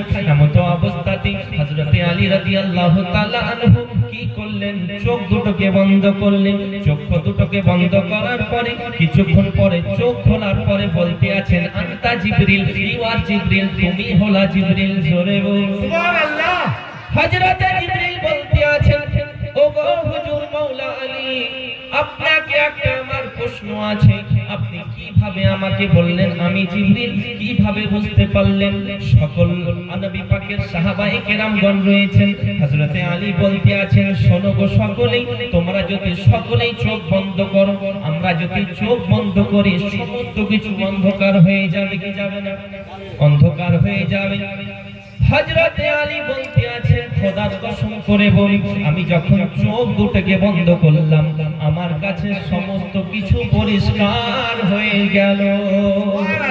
আমি যখন চোখ বন্ধ করলাম, সমস্ত কিছু পরিষ্কার হয়ে গেল। আমি আলী, ওগো জিবরিল, তোমাকে প্রথম আসমানে খোঁজ করতে শুরু করলাম, প্রথম আসমানে পাওয়া গেল না। দ্বিতীয় আসমানে খোঁজ করতে শুরু করলাম, দ্বিতীয় আসমানে পেলাম না। ওগো জিবরিল, বহু জায়গায় খোঁজ করেছি, পাওয়া গেল না। জমিনে আসার পরে জমিনে খোঁজ করতে শুরু করলাম। পূর্বে দেখলাম জিবরিল, তোমাকে পেলাম না। পশ্চিমে দেখলাম জিবরিল, তোমাকে পেলাম না। উত্তরে দেখলাম জিবরিল, তোমাকে পেলাম না। দক্ষিণে দেখলাম জিবরিল, তোমাকে পেলাম না। প্রত্যেকটি চাপা দেখলাম জিবরিল, তোমাকে পেলাম না। প্রত্যেকটি কোষা কোষা দেখলাম জিবরিল, তোমাকে পাওয়া গেল না। শেষবারে দেখি আনতা জিবরিল, তুমি আমার সামনেই দাঁড়িয়ে আছো জিবরিল। ওগো জিবরিল, তুমি ছাড়া অন্য কেউ জিবরিল হতে পারে না, একমাত্র তুমি হলে জিবরিল। সুবহানাল্লাহ। আমার নবী পাক দিনার জন্য বলেছেন, আনা মদিনাতুল ইলমি আলিয়ুন বাবুহা, আমি হলাম ইলমের দরিয়া, আর সেই দরিয়ার দরওয়াজা হলো হযরতে আলী। এ আলীর পাওয়ার কত ছিল বাবাজি! হযরতে উসমান গনি রাদিয়াল্লাহু তাআলা আনহুর বাড়িতে নবী পাককে যখন দাওয়াত দেওয়া হলো, খাতুনে জান্নাতের পাওয়ার কেমন ছিল মায়েদেরকে বলি। একবার যদি খাতুনে জান্নাতের দামানটাকে আপনি ধরতে পারেন, খাতুনে জান্নাতের মতো যদি তিনার আদর্শটাকে যদি বুকে আঁকড়ে ধরতে পারেন, ওগো মা জননী, খাতুনে জান্নাতের সঙ্গে আপনার জান্নাত আল্লাহ পাক সঙ্গে করে দিবেন জান্নাতের মধ্যে।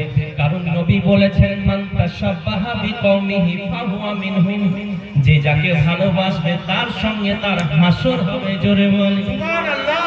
আমি বলবো মা জননী, কোন নায়ক নায়িকাকে ভালোবেসে কোনো ফায়দা হবে না। আমি যুবক ভাইদেরকে বলবো, ওগো ভাই তোমরা শুনে নাও, কোন ফুটবলারকে প্রেম করে কোনো ফায়দা নেই, কোন ক্রিকেটারকে ভালোবেসে কোনো ফায়দা হবে না। কারণ নবী বলেছেন, ওই ক্রিকেটার যদি যায় জাহান্নামের মধ্যে, তুমিও চলে যাবে জাহান্নামের মধ্যে। ওগো মা জননী, সেই সিরিয়াল যারা করে, ওই নায়ক নায়িকা যদি যায় নরকের তলব গলবেশে, তুমিও চলে যাবে নরকের তলবেশে। আমি বলবো ওগো মা জননী, ভালো করে শুনে নিন আমার কথাগুলো, যদি দুঃখ লাগে দুঃখ পাবেন না মা, সঠিক কথা বলি ওগো মা জননী। আমার নবী পাক বলেছেন যে যাকে ভালোবাসবে তার সঙ্গে তার হাসর হবে, মিশকাত শরীফের হাদিস। আব্বারা আমার, কিন্তু একজনকে ভালোবাসলে প্রত্যেকটি জায়গায় লাভ রয়েছে, একজনকে মোহাব্বত করলে সব জায়গায় সাকসেসফুল হবেন। কোরআন বলতে আছে, কি বলতে আছে? আপনি বলবেন হুজুর কাকে ধরবো? যাকে ধরলে দুনিয়াতে শান্তি পাবো। কাকে ভালোবাসবো? যাকে ভালোবাসলে কবরে শান্তি পাবো। হুজুর কাকে ধরবো? যাকে ভালোবাসলে প্রত্যেকটি জায়গায় শান্তি পাবো। আমি বললাম কোরআনকে জিজ্ঞাসা করো। কে O holy Quran, please give us a correct caring follow him. কোরআন দেখিয়ে দাও কাকে ধরবো, যাকে ধরলে প্রত্যেকটি জায়গায় শান্তি পাবো। কোরআন বলতে আছে লাকাদ কানা লাকুম ফি রাসূলিল্লাহি উসওয়াতুন হাসানা। অন্য কাউকে ধরার প্রয়োজন নেই, মুস্তাফার দামানটাকে তোমরা ধরে নাও, প্রত্যেকটি জায়গায় তোমরা শান্তি পেয়ে যাবে। জামানা দিওয়ানা ও গো মামিনা, তোমার লালের নাই তুলনা মাগো, তোমার লালের নাই তুলনা। জামানা দিওয়ানা ও গো মামিনা, তোমার লালের নাই তুলনা মাগো, তোমার লালের নাই তুলনা। জোরে বলুন সুবহানাল্লাহ। একটু হাত উঠিয়ে বলুন তো ইয়া রাসূলুল্লাহ। তা অনেকেই তো দিনের বেলা এই শীতের সময় এই নীল জলপাইগুড়িতে গেছিলাম, তো ওখানে বলছি হাত উঠান, তো মানুষ হাত উঠাচ্ছে, বলছে হুজুর হাত উঠালে তো বগলের ফাঁকে ঠান্ডা হওয়া ঢুকে যাবে। বলছে চাদর এই যে মরে আছে এত সুন্দর গরম ধরে আছে, আবার যদি হাত উঠি তাহলে তো এখানে হাওয়া ঢুকে যাবে। তো নবী পাককে কতটা মোহাব্বত করি বলি জান দিয়ে দিব, আবার এদিকে হাতটা উঠাতে পারি না। এই তো মোহাব্বত বাবাজি। আমি বলবো এটাই, শুধু মুখে বললে হবে না। সাহাবায়ে কেরামগণ নিজের জান দিয়ে দিয়েছে, নবী পাকের মর্যাদা বিন্দু পরিমাণ কমতে দেননি। বলুন সুবহানাল্লাহ। হযরত আবু বকর সিদ্দিক তিনার সন্তান বলতে আছে, আব্বা হুজুর আপনাকে কয়েকবার আমি যুদ্ধের ময়দানে পেয়েছিলাম, আমার তলোয়ারের নিচে, কিন্তু আপনাকে আমি ছেড়ে দিয়েছি যেহেতু আপনি আমার পিতা। আপনাকে তলোয়ারের নিচে যুদ্ধের ময়দানে পাওয়ার পরে আমি ছেড়ে দিয়েছি যে আপনি যেহেতু আমার পিতা। হুজুর হযরত আবু বকর সিদ্দিক রাদিয়াল্লাহু তাআলা আনহু বলতে আছেন, বেটা শোনো, খোদার কসম করে বলি তুমি আমাকে ছেড়ে দিয়েছো, কিন্তু খোদার কসম আমি আবু বকর যদি একবার তলোয়ারের নিচে তোমাকে পেয়ে নিতাম, তোমাকে আমি ছেড়ে কথা বলতাম না, ওইখানে তোমার ঘর থেকে আলাদা করে দিতাম। বললাম সুবহানাল্লাহ। কারণ সেই ময়দানের মধ্যে তুমি মুস্তাকে দুশমনের রাসূল হয়ে এসেছিলে, কারণ আমার সকলের চাইতে আমার কাছে নবী প্রিয়। বলুন সুবহানাল্লাহ। কারণ হলো এটাই, বুখারী মিশকাত শরীফের হাদিস, লা ইউমিনু আহাদুকুম হাত্তা আকুনা আহাব্বা ইলাইহি মিন ওয়ালিদিহি ওয়া ওয়ালাদিহি ওয়ান নাসি আজমাইন। নবী পাক বলতে আছেন, আনাস থেকে বর্ণিত হাদিসটা, হযরতে আনাস রাদিয়াল্লাহু তাআলা আনহু থেকে, যে নবী পাক বলেছেন সে ততক্ষণ পর্যন্ত পূর্ণাঙ্গ ঈমানদার হতে পারবে না যে নিজের বিবি, নিজের বাচ্চা, নিজের ব্যাংকের টাকা, বাল বাচ্চা, আব্বা মা সকলের চাইতে আমি নবী আমাকে সে মোহাম্মত না করলো। সুবহানাল্লাহ। আমাকে যে ভালো না বাসবে সকলের চাইতে সে পূর্ণাঙ্গ মুমিনই হতে পারে না।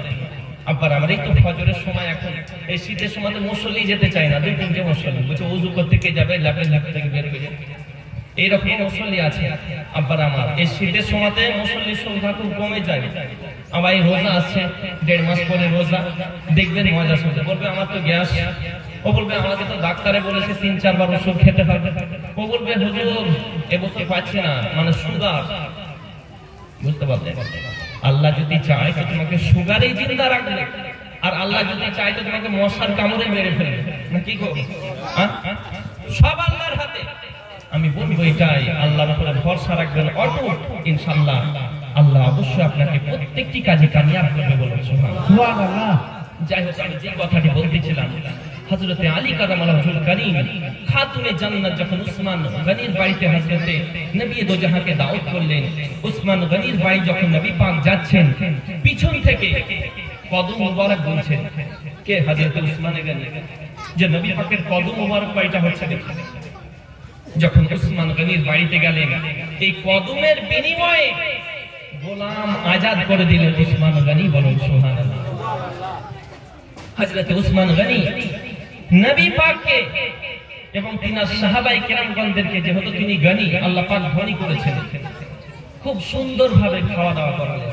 বসি আব্বাজি আমার নবী দো জাহান সাল্লাল্লাহু তাআলা আলাইহি ওয়াসাল্লাম হযরতে উসমান গনি রাদিয়াল্লাহু তাআলা আনহুর বাড়িতে খাওয়া দাওয়ার পরে সাহাবায়ে কেরামগণ সকলেই মিলে এক এক করে যখন খাওয়া দাওয়া শেষ হলো, ওই জায়গা থেকে নিজের বাড়ির দিকে সকলেই এক এক করে আবার ফিরে চলে আসে। হযরতে আলী রাদিয়াল্লাহু তাআলা আনহুর মনটা বড় খারাপ, তিনার মনটা বড় খারাপ। হযরতে আমিনা, হযরতে মা ফাতেমাতুজ জোহরা রাদিয়াল্লাহু তাআলা আনহা কি করতে আছেন, হযরতে আলীর চেহারাটাকে দেখার পরে, তিনি বুদ্ধিমতী মহিলা ছিলেন। হযরতে ফাতেমা খাতুনে জান্নাত বড় বুদ্ধিমতী মহিলা ছিলেন। স্বামীর চেহারা দেখার পরে বলতে আছেন, ওগো স্বামী, স্বামী আমার, আপনাকে কেউ কষ্ট দিয়েছে নাকি? আপনাকে কেউ আঘাত দিয়েছে নাকি?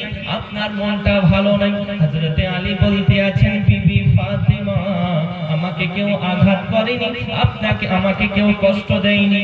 কথা হলো এটাই, উসমান গনিকে আল্লাহ পাক গনি বানিয়েছেন, ধনী বানিয়েছেন, তাই দয়াল নবী মুস্তাফাকে দাওয়াত দিয়ে খাইয়েছে, সুন্দরভাবে খাওয়া দাওয়া করিয়েছে।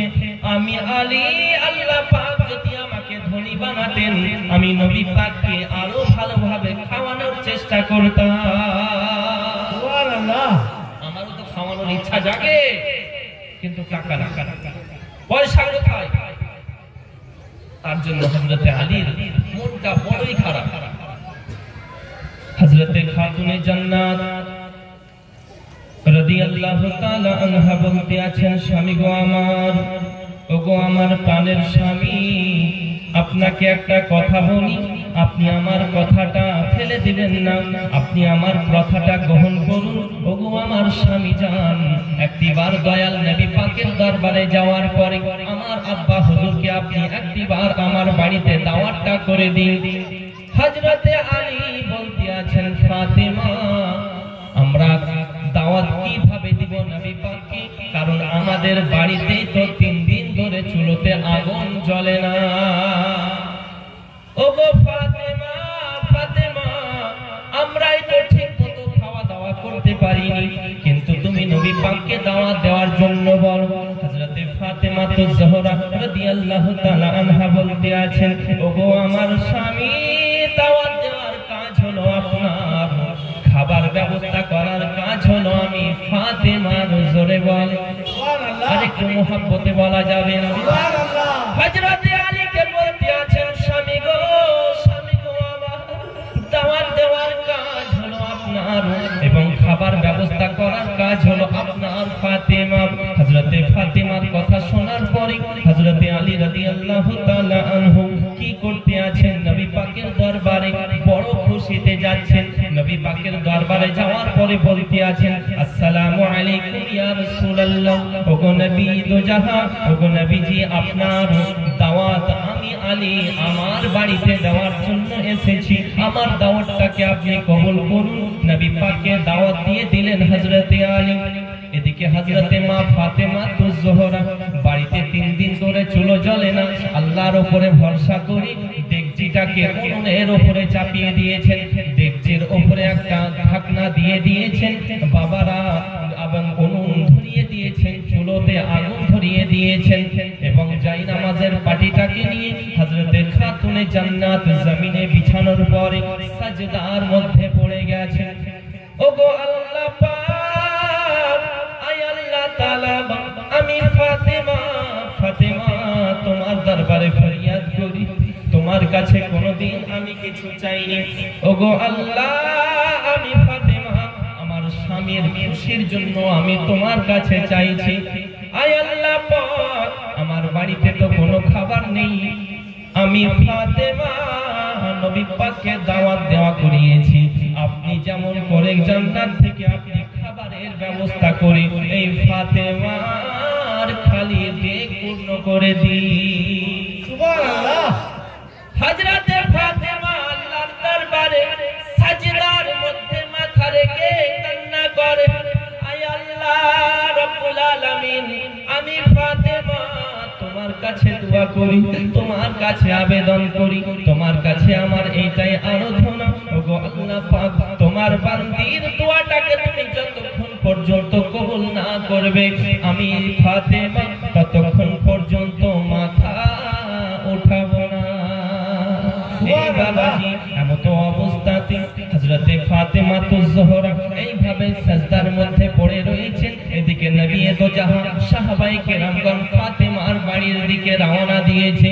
কিছুক্ষণ পরে হযরতে মা ফাতেমাতুজ জোহরা সাজদা থেকে মাথাটা ওঠার পরে কি করেছেন, চাই নামাজের পাটিটাকে গুটিয়ে রাখার পরে হযরতে নবী দো জাহান যখন আসতেছেন একের পর এক সাহাবায়ে কেরামগণ বসে গেছে। হযরতে ফাতেমাতুজ জোহরা চুলোর কাছে যাওয়ার পরে দেখে ঢাকনাটাকে একবার যখন সরিয়ে দেখে গরম গরম পোলাও হাজির। জোরে বল সুবহানাল্লাহ। গরম পোলাও হাজির হয়ে গেছে। হযরতে মা ফাতেমাতুজ জোহরা আল্লাহর দরবারে ফরিয়াদ করেন, ওগো আল্লাহ পাক, তুমি আমার ইজ্জত রেখেছো, অত ইজ্জু মান তাশা ওয়া তুযিল্লু মান তাশা। ইজ্জতের মালিক কে? আল্লাহ। আর অসম্মান করার মালিক আল্লাহ। আপনি ভাবছেন আমি সর্বদা আমি সম্মানই থাকবো না। আবার আমার আল্লাহ চাইলে আপনার সাথে সাথে পতন করে দিতে পারে। অনেকের অভ্যাস কি জানেন, মানে কিছু বদ অভ্যাস আছে মানুষের, যে দেখবেন যে মাটি দেওয়ার দোয়া জানে না, কিন্তু শিখতেও চাইবে না। মাটি দিতে যাবে যখন এইভাবে নিয়ে মনে হবে যে হ্যাঁ কোরআন শরীফ খতম করছে, মাটিটাকে নিয়ে এইভাবে অ্যাক্টিং করবে, মানে অনেক কিছু করবে, মনে হবে কোরআন খতম করছে, মাটি দেবে তা। আবার ওখান থেকে উঠে আওয়াই হবে, মানে মিনহা খালাকনাকুম এটা জানে না ও, মানে মনে হচ্ছে যে কেউ জানে না। আপনি কেমন মায়ের সন্তান যে নিজের মায়ের কবরে মাটি দেবেন, তা 3 মুষ্টি মাটি দেওয়ার দোয়া জানেন কেমন? আপনি কেমন বাপের সন্তান যে ইমাম সাহেব আপনার বাপের জানাজা পড়াচ্ছে, কেন আপনি জানেন না জানাজার নামাজের নিয়ম? আপনি পড়ালে তো বেশি পাওয়ারফুল হবে, আল্লাহর দরবারে আপনার দোয়া বেশি গ্রহণযোগ্য হবে। কেন আপনি জানেন না? আব্বার আমার কেন জানাজার নিয়মটা জানেন না? জানাজার দোয়া জানা নেই। আব্বার আমার আমি নদিয়াতে গিয়ে বলেছিলাম যে ওজুর ফরজ কয়টা উঠেন তো একজন দেখি বলে। তো ওজুর ফরজ যখন জিজ্ঞাসা করলাম তো কেউ উঠে না, পটান করে একজন উঠেছে। আমি বললাম বলেন, বলছে হুজুর 3টে ফরজ। আমি বললাম বলেন কি কি? বলছে হুজুর তেল সাবান আর গামছা, এই 3টা ফরজ, তেল সাবান আর গামছা। আমি বললাম এই তো ওজুর ফরজ তুমি শিখে নিয়েছো। আব্বার আমার আমি বলবো এটাই, কমপক্ষে যদি ওর গোসলের ফরজ কয়টা? 3টে। এই গোসলের ফরজকে যদি আমরা সঠিকভাবে না জানি, গোসলের ফরজের কথা বলেছিল সে, তেল সাবান আর গামছা। আচ্ছা আপনি যতই গোসল করেন যদি পবিত্র না হন ওযু হবে? ওযু হবে না। আর ওযু যদি না হয় তো নামাজ হবে না। আমার মা বোনেরা ভাবছে আমরা এই যে নীল পালিশ দেয় না নখের মধ্যে, নখ পালিশ যেটা বলে, তারপরে আমার মা বোনেরা এমন ভাবে সাজুগুজু করছে যে শাড়ির রং হচ্ছে লাল, শাড়ি পরেছে তো হুঁটের লিপস্টিক লাগিয়ে যাচ্ছে লাল কালার, মানে শাড়ির সঙ্গে ম্যাচিং। বুঝতে পারলেন? এইরকম আছে, কিন্তু লিপস্টিক লাগানোটা জায়েজ না না জায়েজ আমাদেরকে তো জানতে হবে। শাড়ির সঙ্গে হুঁটের একদম ম্যাচিং না, মা এগুলো করবেন না, কারণ ইসলাম এটা কখনোই অ্যাকসেপ্ট করেনি। আপনি নীল পালিশ লাগাচ্ছেন, আচ্ছা নীল পালিশ লাগালে আপনার ওযু হবে? কারণ ওযু যেটা মেন ফরজ, প্রত্যেকটি জায়গাতে পানি যেন সুয়ের ছিদ্র বরাবর পানি যদি পৌঁছাতে এক চুল বরাবর যদি বাকি থাকে তো ওযু হবে না, ফরজ আদায় হলো না। তাহলে নীল পালিশটা একটু গাঢ়, আচ্ছা নখের উপরে যখন থাকবে পানি ঢুকবে ভেতরে, ঢুকবে না। আর যদি ওযু না হয় তো নামাজও হবে না। অনেকে বলে হুজুর আমার তো 14 বছর বয়স এখনো নামাজ ধরিনি। নামাজ তো অবশ্যই আপনাকে জোর করে পড়াতে হবে, কিন্তু তাও যদি নামাজ না পড়ে তবুও তার এই নীল পালিশ পড়া চলবে না। আপনি বলবেন হুজুর নামাজ পড়ে না, শুধু ওযু করে না, তাও কারণ মানুষের শরীর তো সবসময় পবিত্র থাকে না বাবা, থাকে থাকে থাকে থাকে কখনো তো অপবিত্র হয়।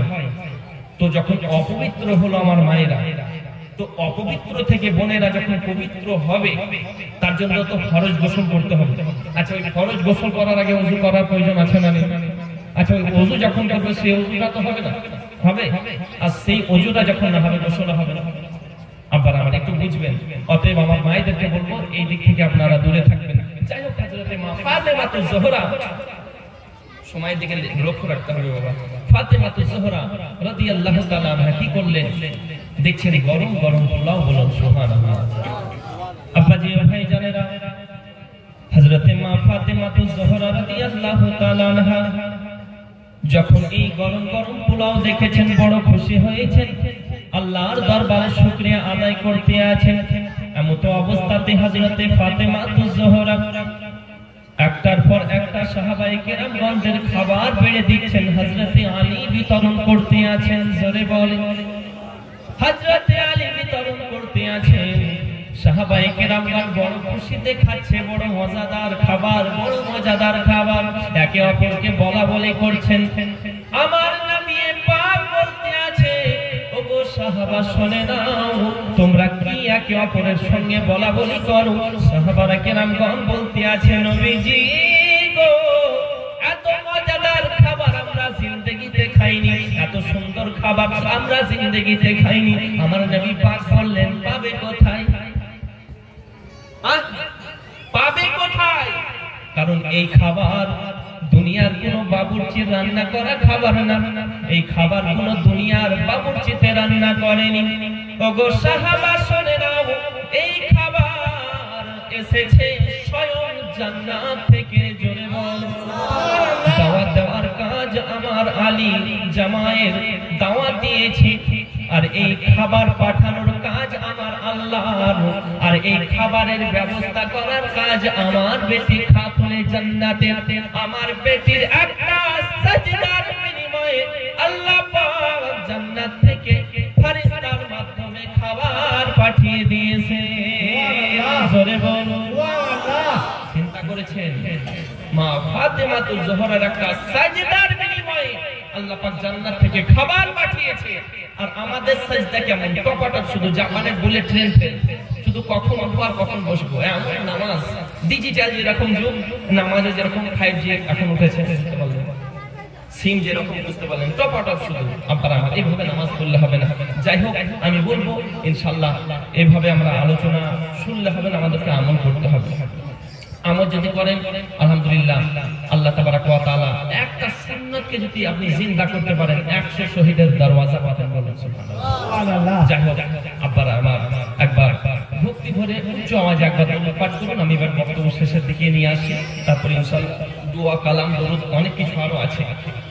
সময় তো অনেক ব্যাপার আছে, তার জন্য আমি আপনারা এতক্ষণ আমাকে সময় দিলেন, আমি খুব খুশি। আর একবার দরুদ, আল্লাহুম্মা সাল্লি আলা সাইয়্যিদিনা মাওলানা মুহাম্মদ ওয়া আলা আলি সাইয়্যিদিনা মুহাম্মদ।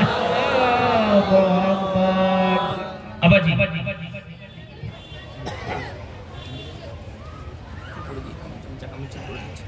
আব্বাজি, যাই হোক, দেখুন, যারা বাতিল ফিরকা, তাদের আকীদা সুবহানাল্লাহ, আমি দেখেন বই পুরো দলিল সহকারে আছে, এটা ছোট বই ভাববেন না, আলহামদুলিল্লাহ একদম টানাটান দলিল।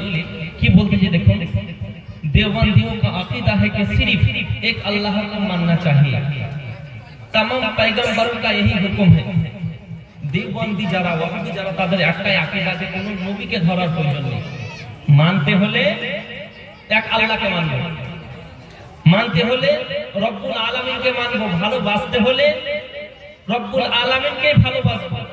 আমি তো বলবো এটাই, তোমরা কোরআনকে অমান্য করছো।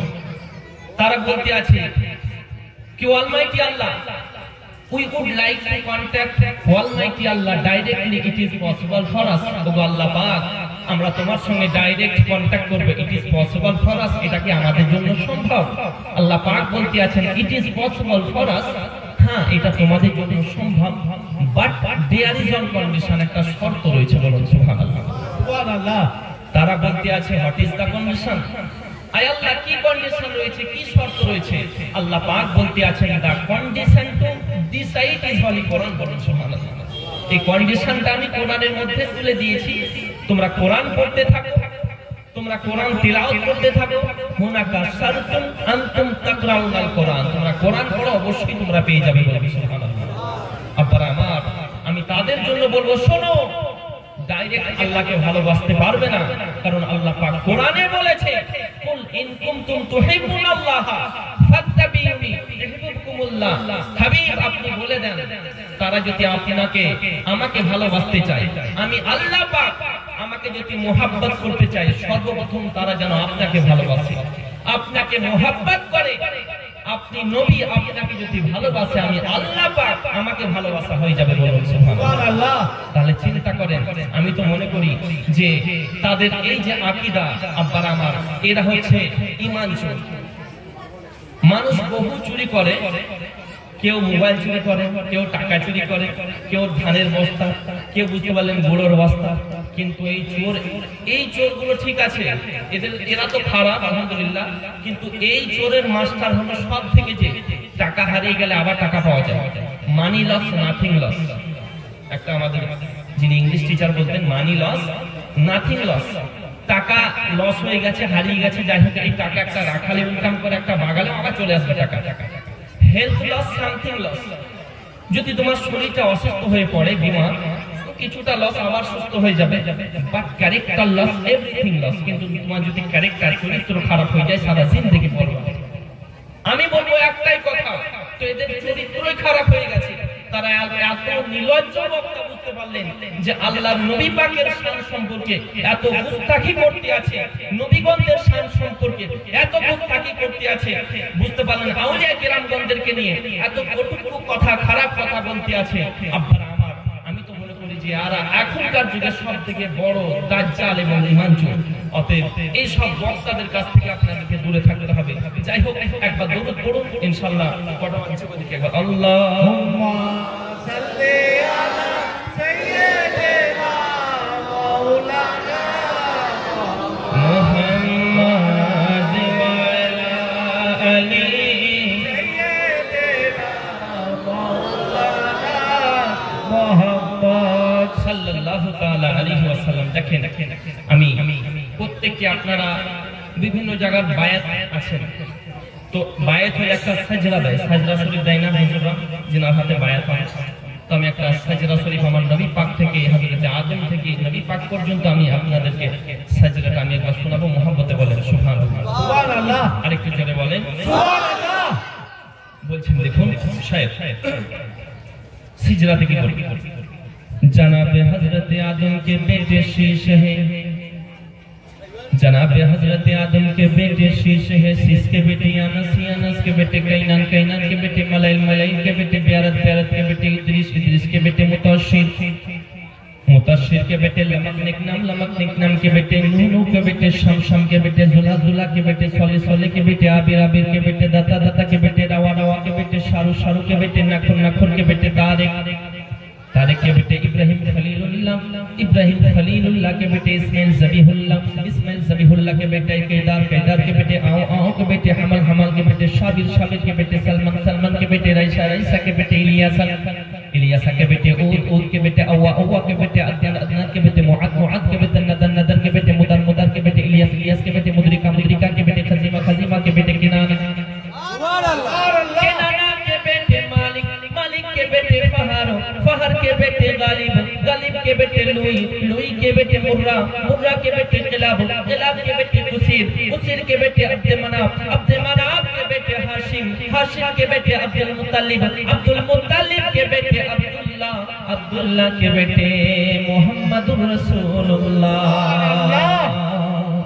बोलो के जीवन दिए देबो नबी তুমি যদি চাও, পলকে জীবন দিয়ে দেব নবী তুমি যদি চাও। ওগো আর জি আমার এ জীবনে, আর জি আমার এ জীবনে একবার দেখা দাও, হাবিবি ইয়া রাসূলুল্লাহ, হাবিবি ইয়া যে বলতে হবে, জোরে জোরে পারবেন বলতে? হাবিবি ইয়া রাসূলুল্লাহ, হাবিবি ইয়া রাসূলুল্লাহ, হাবিবি ইয়া রাসূলুল্লাহ, মাশাআল্লাহ। হাবিবি ইয়া রাসূলুল্লাহ, হাবিবি ইয়া রাসূলুল্লাহ, হাবিবি ইয়া রাসূলুল্লাহ, পলকে জীবন দিয়ে দেব নবী তুমি যদি চাও, পলকে জীবন দিয়ে দেব নবী তুমি যদি চাও। ও গো আর জি আমার এ জীবনে একবার দেখা দাও, হাবিবি ইয়া রাসূলুল্লাহ, হাবিবি ইয়া রাসূলুল্লাহ, হাবিবি ইয়া রাসূলুল্লাহ, হাবিবি ইয়া রাসূলুল্লাহ। সাহাবীদের যুগে যদি এই জীবনটা পেতাম, নবী তোমার নূর চেহারা আপন চোখে দেখতাম গো, আপন চোখে দেখতাম। সাহাবীদের যুগে যদি এই জীবনটা পেতাম, নবী তোমার নূর চেহারা আপন চোখে দেখতাম। জীবনটা কুরবান করে দেব নবী তুমি যদি চাও, কলেজা টুকরা করে দেব নবী তুমি যদি চাও। ও গো আর জি আমার এ জীবনে, আর জি আমার এ জীবনে একবার দেখা দাও, হাবিবি ইয়া রাসূলুল্লাহ, হাবিবি ইয়া রাসূলুল্লাহ, হাবিবি ইয়া রাসূলুল্লাহ, হাবিবি ইয়া রাসূলুল্লাহ, পলকে জীবন দিয়ে দেব নবী তুমি যদি চাও, পলকে জীবন দিয়ে দেব নবী তুমি যদি চাও। ও গো আর জি আমার এ জীবনে একবার দেখা দাও, হাবিবি ইয়া রাসূলুল্লাহ, হাবিবি ইয়া রাসূলুল্লাহ, হাবিবি ইয়া রাসূলুল্লাহ, হাবিবি ইয়া রাসূলুল্লাহ। বলুন মারহাবা, মারহাবা। আবার আমার দোয়া খাই নামাজ পড়েই হবে না, কি করব? আচ্ছা আজানটা কত মিনিট সময় আছে?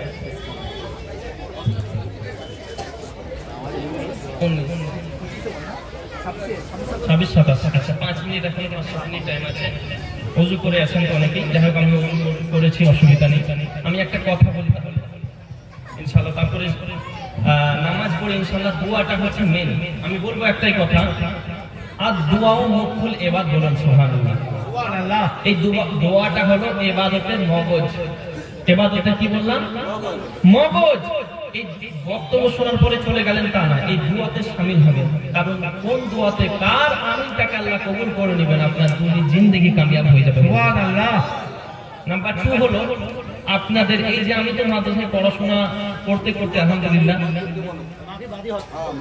হ্যাঁ মাগরিব বাদে এই যে এই জায়গায় পৌঁছেছি, বুঝতে পারলেন শুধু আপনাদের দোয়ায়। আমি কিছুই না, একটা আমি তো একজন নাচিজ, আল্লাহর গুনাহগার বান্দা, কিন্তু এত সম্মান আজকে বুঝতে পারলেন। মানুষ কত বিভিন্ন জায়গা থেকে কোথায় আসাম থেকে নিয়ে বাংলাদেশ সামনে মাসে, মানে টাইম দিতে পারছে না, শুধু আপনাদের দোয়া। তো আমি ভাবতে পারেন যে এই জায়গায় পৌঁছাবো। আর মানুষ গত পরশু যে প্রোগ্রাম করে এলাম, বুঝতে পারলেন এনজিপি নিউ জলপাইগুড়িতে আরো 3খানা মাহফিল, ওই জায়গাতে বলছে আরো 3 জায়গায় দাও জলসা, একটা মাহফিল করতে গিয়ে আরো 3টে জলসা দাও, বুঝতে পারলেন। তো এইরকম বক্তব্যের প্রভাব মানুষকে কোন কথাটা কার ভালো লাগে বলিয়া মুশকিল যায়। তবে আপনাদের কাছে আমি দোয়া চাই, কারণ আমি হচ্ছি দোয়ার ভিখারি, সুবহানাল্লাহ। আমি কিছুদিন আগে শিলচর এয়ারপোর্টে নেমে যখন আমাকে নিয়ে যায় ওরা,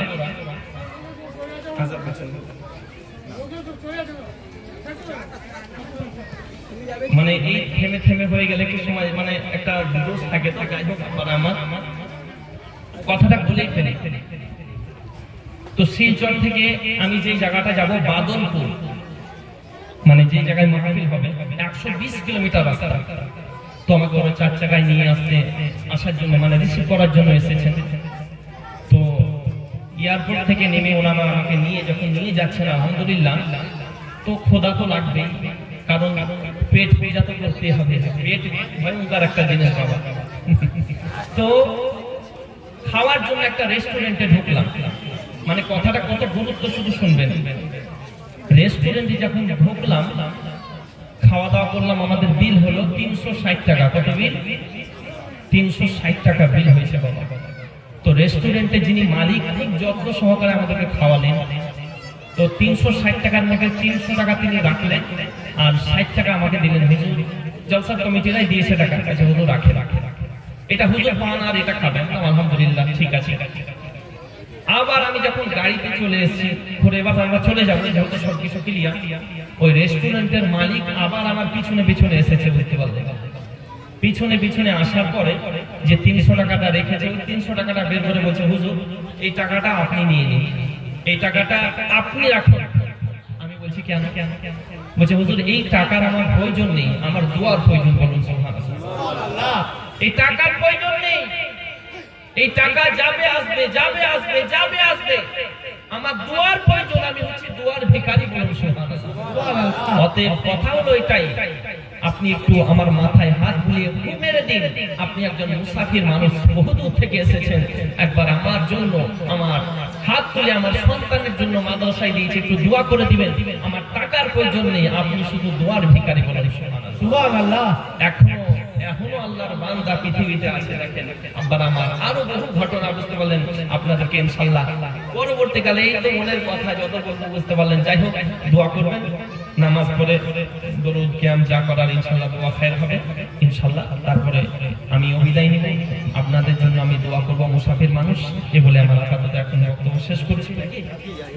নামাজ একটু আপনারা কেউ চলে যাবেন, একটাই রিকোয়েস্ট যে বুঝতে পারলেন বক্তব্য যাওয়ার হলো, আর ইনশাআল্লাহ দোয়া খায়ের কেমন করে ইনশাআল্লাহ ওই জায়গাটা আপনারা শামিল থাকবেন। কারণ বললেন প্রথমেই, আর দোয়াও মকবুল ইবাদত, দোয়াটা হলো ইবাদতের মগজ। এই দোয়াটাকে বাদ দিয়ে কেউ চলে যাবেন না। আমার মা বোনেদেরকেও বলবো যে আপনারা যেন যদি নামাজ পড়ার ইচ্ছা পড়েন কিংবা বাড়িতে পড়বেন, অসুবিধা নেই, কারণ আমাদের জামাত হবে। আর জামাতের সঙ্গে 8 রাকাত নামাজ পড়লে 27 নামাজের সওয়াব মিলবে, মানে 27 গুণ বেশি। বলুন সুবহানাল্লাহ। তো আমরা নামাজটা পড়ি আলহামদুলিল্লাহ। আপনারা বসে থাকুন যে জায়গায় আছেন, তারপরে দোয়া হবে। আসসালামু আলাইকুম ওয়া রাহমাতুল্লাহি ওয়া বারাকাতুহু।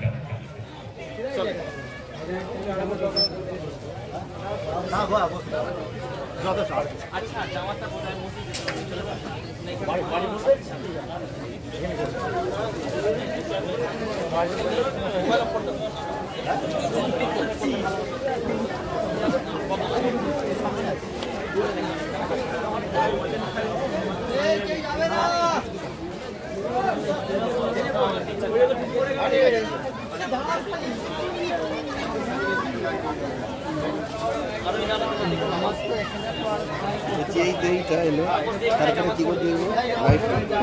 আসসালামু আলাইকুম।